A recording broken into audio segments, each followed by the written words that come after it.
हमारे साथ है नीति आयोग के पूर्व सीईओ, G20 अध्यक्षता के दौरान शेरपा रहे, make in India, startup India, incredible India जैसे तमाम अहम कार्यक्रमों में अहम भूमिका निभा चुके, साथ ही अलग अलग विभागों में सचिव की जिम्मेदारी संभाल चुके एक मंझे हुए अर्थशास्त्री अमिताभ कांत जी।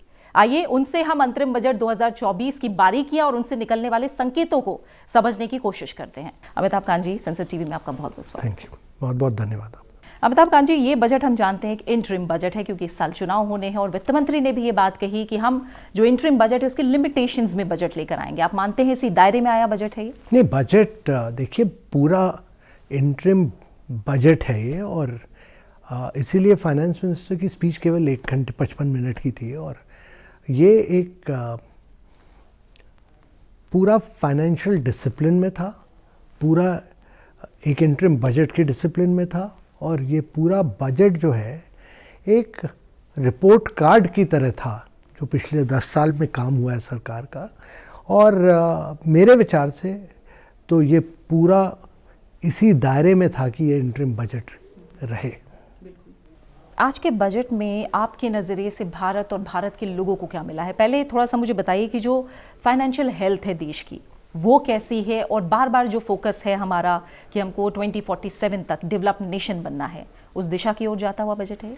देखिए, सबसे ज़रूरी महत्वपूर्ण बात इस बजट की है कि ये मैक्रो इकोनॉमिक फंडामेंटल्स दिखाता है आपका, और ये बताता है कि आपने फिस्कल डेफिसिट का एक रोड मैप तय कर दिया। आप 5.8 से 5.1 पर आएंगे, 5.1 से 4.5 पे आएंगे, और ये दिखाता है कि गवर्नमेंट अपनी जो बोरोइंग करता है, अपने जो लोन्स लेता है, उसको कम करेगा। जब वो सरकार अपना लोन कम करता है तो मार्केट में इंटरेस्ट रेट सेट हो जाता है कि वो गिरेगा, और जब वो गिरेगा मतलब प्राइवेट सेक्टर अपने लोन्स ले पाएगा कम इंटरेस्ट रेट पे।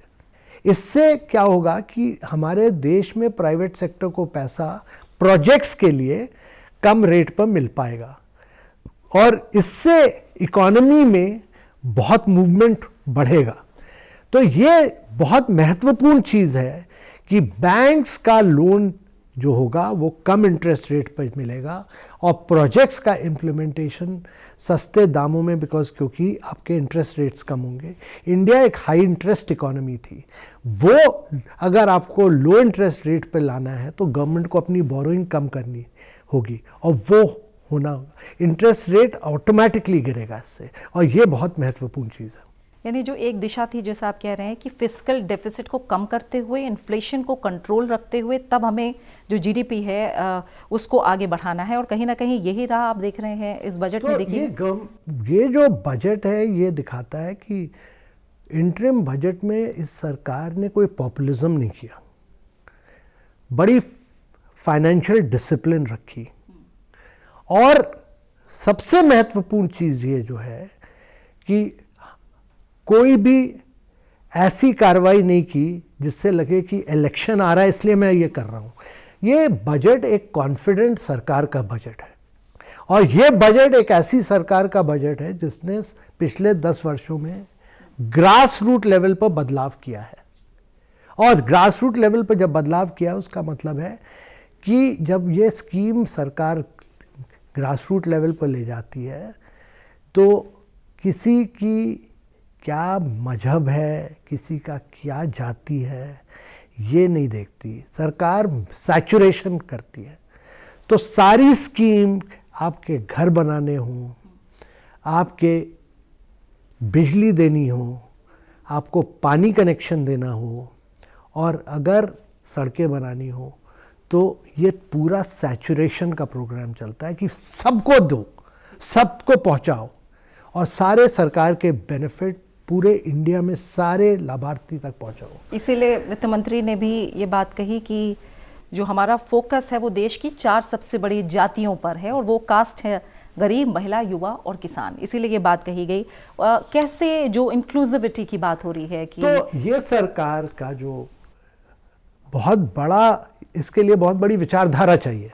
सोचना कि देश में जाति नहीं है, ना मजहब है, बल्कि हमारे लिए विमेन, पुअर, फार्मर्स ये और यूथ सबसे बड़े हमारे लिए कैटेगरीज हैं जिनकी हम मदद करना चाहेंगे।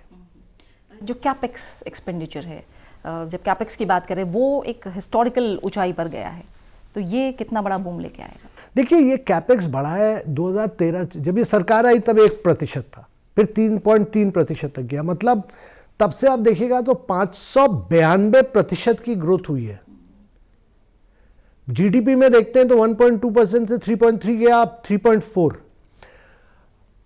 और ये बहुत बड़ा बदलाव है।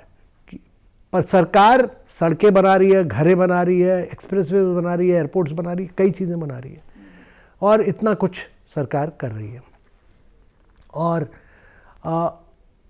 ये कैपेक्स एक्सपेंडिचर अब देश इस स्थिति में पहुंचा है, क्योंकि जब शुरू किया था तब प्राइवेट सेक्टर इन्वेस्टमेंट नहीं आ रहा था देश में, तो गवर्नमेंट को इन्वेस्टमेंट करना ज़रूरी था, गवर्नमेंट को एक इकोनॉमी को किक स्टार्ट करना ज़रूरी था, आगे ले जाना।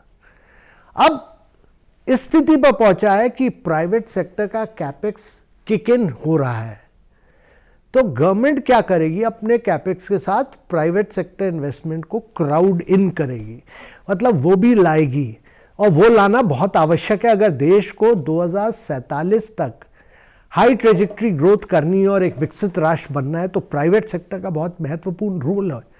और इसलिए मेरे विचार से 3.4 और प्राइवेट सेक्टर का इन्वेस्टमेंट मिलाकर अगर आप देखेंगे तो ये भारत को विकसित भारत का शेप देगा। सरकार कह रही है कि यूथ एस्पिरेशंस का प्रतिबिंब है ये, उनको पूरा करने वाला है, और खासकर जो रिसर्च एंड इनोवेशन पर 1 लाख करोड़ के फंड की बात कही गई है, ये कितना बड़ा चेंज लेकर आएगा? ये बहुत बड़ा चेंज है, क्योंकि देखिए हमारे देश में डीप टेक की आवश्यकता है, और डीप टेक का मतलब है कि technological change, large scale technological changes. अगर वो चेंज ज़रूरी है, तब आपको लार्ज स्केल चेंजेस के लिए अगर टेक्नोलॉजी का लाना ज़रूरी है, तो रिसर्च, डेवलपमेंट, इनोवेशन बहुत आवश्यक है। और रिसर्च और इनोवेशन के लिए प्राइवेट सेक्टर ही करेगा। तो ये जो भारत सरकार ने 1 लाख करोड़ रखे हैं, भारत सरकार ने कहा कि हम प्राइवेट सेक्टर को देंगे, 50 वर्ष के लिए देंगे, इंटरेस्ट, लो इंटरेस्ट या इंटरेस्ट फ्री पर देंगे। मतलब ये वर्चुअली फ्री पैसा मिलेगा उनको, वर्चुअली फ्री पैसा हुआ है, पर रिसर्च एंड डेवलपमेंट के लिए देंगे। पर अगर आपको इंटरेस्ट फ्री लोन देते हैं 50 साल के लिए, आप पर एक जिम्मेदारी आती है, क्योंकि वो पैसा वापस भी करना पड़ेगा 50 साल के बाद। तो जिम्मेदारी ये है कि आप रिसर्च करिए, आप इनोवेट करिए, आप देश को आगे ले जाइए। और प्राइवेट सेक्टर का बहुत महत्वपूर्ण रोल रहेगा इसमें, और ये बहुत बड़ा कदम लिया है भारत सरकार ने। दूसरा बड़ा कदम जो लिया है कि वो 75,000 करोड़ रखे हैं स्टेट्स के लिए, माइलस्टोन बेस्ड आपको आगे ले जाएंगे।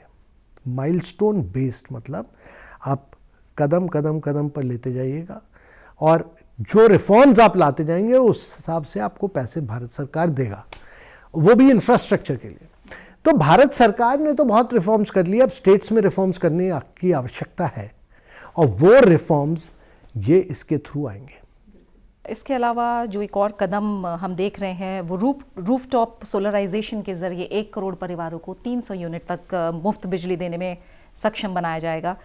इसे आप कैसे देखते हैं? एक तो बिजली के क्षेत्र में हम आत्मनिर्भर हुए हैं, जो लोग हैं उन्हें मुफ्त में बिजली मिलेगी, बिजली कंपनियों को भी कहीं ना कहीं फ़ायदा होगा, फोकस जो है ग्रीन एंड क्लीन एनर्जी की तरफ भी लगातार हम देख रहे हैं। तो इस स्टेप को आप कैसे देखिए? सोलर रूफटॉप की जो स्कीम है वो कहती है कि आप सोलर रूफटॉप लगाइए, जो बिजली पैदा होगी 300 यूनिट आपको फ्री मिलेंगे। मतलब पूरी बिजली डिस्कॉम खरीदेगी, 300 यूनिट आपको फ्री दे देगी। 300 यूनिट फ्री देने का मतलब है आपको 15,000 से 18,000 तक का फायदा मिलेगा। तो जो 1 करोड़ व्यक्ति हैं जो अपने घर में रूफटॉप लगाएंगे, उनको 15,000 से 18,000 करोड़ तक, 18,000 रुपए तक का फायदा होगा 300 यूनिट का। तो ये बहुत ही प्रोग्रेसिव स्कीम है, और ये एक बार अगर चल जाती है तो ये पूरे देश में रूफटॉप सोलर बहुत आवश्यक है। और इसलिए आवश्यक है क्योंकि सोलर अगर हमको एनर्जी बढ़ानी है तो ये घर घर में एक मूवमेंट खड़ा करना ज़रूरी है, और वो सोलर रूफटॉप का मूवमेंट इससे शुरू होगा। बिल्कुल, जो लगातार ग्रीन ग्रोथ पर फोकस होने की बात कर रही है, उसमें भी एक बड़ा डेवलपमेंट आवश्यक है। जब हमने G20 किया तो G20 में माननीय प्रधानमंत्री जी का एक जो बहुत बड़ा अचीवमेंट रहा हमारी लीडरशिप में, वो ग्रीन डेवलपमेंट पैक्ट था, जिसमें हमने ग्रीन इकोनॉमी, हमने ब्लू इकोनॉमी सबकी बात की थी। और green development, solar energy, EV, compress biogas, blue economy, ये सब ग्रीन ग्रोथ की तरफ भारत को ले जाएंगे। तमाम चैलेंजेस हैं अमिताभ कांत जी दुनिया के सामने, बहुत उतार चढ़ाव अर्थव्यवस्थाओं को लेकर भी दिख रहा है। उन चैलेंजेस का फ़ायदा क्या भारत उठाता दिख रहा है आपको? देखिए, देश में कई चैलेंजेस हैं। दुनिया में दुनिया के जो चैलेंजेस हैं वो एक रशिया यूक्रेन क्राइसिस है, इजराइल पैलेस्टीन क्राइसिस है, ऑयल की सप्लाई का चैलेंज है, ग्लोबल सप्लाई वैल्यू चेन का क्राइसिस है। इन सबको देखते हुए भारत एक अकेला देश है जो कि 7.3% की ग्रोथ दे रहा है, और ये 5th लार्जेस्ट इकोनॉमी है, जो कि 2027 के अंत तक तीसरा लार्जेस्ट इकोनॉमी बन के निकलेगा। पर हमें अपनी ग्रोथ और एक्सेलरेट करनी है आगे चल के। 2047 तक अगर विकसित राष्ट्र बनना है तो एक्सेलरेट करनी है, और आज जो बजट में कदम लिए गए हैं वो ये दिखाते हैं कि आप ग्रीन ग्रोथ, क्योंकि ग्रीन ग्रोथ नहीं होगी तो आप ना तो आपकी वैल्यू बढ़ेगी, ना आप ज़्यादा कैपिटल एक्सेलरेट आप वो कर पाएंगे, अट्रैक्ट कर पाएंगे। तो इसलिए आपको सोलर एनर्जी, आपको बायोगैस, आपको ग्रीन हाइड्रोजन, आपको इलेक्ट्रिक व्हीकल्स में जाना आवश्यक है। थोड़ा सा मैं समझना चाहूँगी कि बजट की जब बात होती है, जाहिर तौर पर पॉलिसीज़ की भी बात होती है। पॉलिसी मेकिंग में जो नीति आयोग है उसकी भूमिका को आप कैसे देखते हैं? देखिए, नीति आयोग एक लॉन्ग टर्म विजन देता है सरकार को। प्रधानमंत्री जी उसके चेयरमैन हैं। उसके अलावा जो कई मल्टी सेक्टोरल इश्यूज़ हैं, कई मंत्रालय को मिलाकर उनके साथ चर्चा करता है। जो नई चीज़ें हैं जैसे प्रोडक्शन लिंक्ड इंसेंटिव स्कीम है, इलेक्ट्रिक व्हीकल्स है, इन सब चीज़ों को एक आगे बढ़ाता है, टेक्नोलॉजी के क्षेत्रों को। और ये नीति आयोग ने कई चीज़ें पुश की थी और कर रहा है, और विकसित भारत का जो 2047 का रोड मैप है वो नीति आयोग ही तैयार कर रहा है। तो वो ये दिखाता है कि एक नीति आयोग एक थिंक टैंक है भारत सरकार का, और उसको एक प्रोग्रेसिव फॉरवर्ड लुकिंग थिंकिंग करना आवश्यक है। अमिताभ कांत जी, बहुत बहुत शुक्रिया आपका सनसद टीवी से बात करने के लिए। बजट पर आपने अपना नज़रिया रखा, इसका विश्लेषण किया, बहुत बहुत शुक्रिया आपका। बहुत बहुत धन्यवाद आपका।